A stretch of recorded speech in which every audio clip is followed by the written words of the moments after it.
Hello guys, ഇവിടെ പുതിയൊരു work ചെയ്യുന്നുണ്ട്. അപ്പോൾ ഈ വർക്കിനെ പറ്റി നമ്മളെ എഞ്ചിനീയറിനോടൊന്ന് കേട്ടോക്കാം. ഇത് എന്ത് ചെയ്യുന്നുള്ള, ഇതെന്ത് സംഭവം ഒന്ന് പറഞ്ഞോ. ഇതെന്തെന്നല്ലെങ്കിൽ ഇവിടുത്തെ സൈറ്റ് കണ്ടീഷൻ ഇത് ഫുള്ള് കപ്പണ കൊണ്ടാണ്. കപ്പണായിരുന്നു, ഫുള്ള് കപ്പണ തന്നെയാണ്. പഴയ വീടുണ്ടായത് വീടിന് പറ്റ ക്രാക്ക് ഒക്കെ വന്നിട്ട് അത് ഒഴിവാക്കിയതാണ് വീട് പൊളിച്ചിട്ട്. അപ്പോൾ നമുക്ക് രണ്ടാമത് ഇതിന്റെ ഫൗണ്ടേഷൻ എടുത്തിട്ട് കല്ല് കെട്ടുന്നത് പ്രായോഗികമല്ല. അപ്പോൾ നമ്മൾ മെത്തേഡ് എങ്ങനെയെന്നില്ലെങ്കിൽ ഇത് റാഫ്റ്റ് ഫുട്ടിംഗ് ആണ് ഇതിന്റെ മെത്തേഡ്.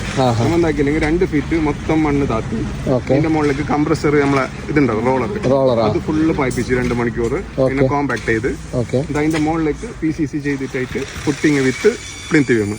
അതാണ് ഇതിന്റെ മെത്തേഡ്. അപ്പോൾ ഇത് ഒരിക്കലും താവാനുള്ള ടെൻഡൻസി ഉണ്ടാവില്ല, ക്രാക്സ് ഉണ്ടാവില്ല. അതാണ് ഇതിന്റെ ഉദ്ദേശം ചെയ്യുന്നത്. നമ്മളെ വർക്ക് എന്ന് പറയുന്നത് നമ്മളെ അരുൺ അസോസിയേറ്റ്സ് ആണ് ചെയ്യുന്നത്, ഏറ്റെടുത്ത് ചെയ്യുന്നത്. അപ്പോൾ കാസർഗോഡിലെ ലീഡിങ് കമ്പനിയാണ് നമ്മൾ. അപ്പോൾ കപ്പണ ആയി കഴിഞ്ഞാൽ ഇതുപോലെ ചെയ്യുന്നത് നല്ലതാണ്. നല്ലത് കപ്പണ കൊണ്ട് പിന്നെ നമ്മളെ വെറ്റ് ലാൻഡ് ഉണ്ടാകുന്ന കണ്ടത്തില് അവിടെ നിന്ന് നമുക്ക് എത്ര എടുത്തെങ്കിലും ഉറപ്പ് കിട്ടാല. അതാണ് അതിന് വേണ്ടിയിട്ടാണ് ഇങ്ങനെ ചെയ്യുന്നത്. സെറ്റ്. ഓക്കെ ഗായ്സ് മനസ്സിലായില്ലേ?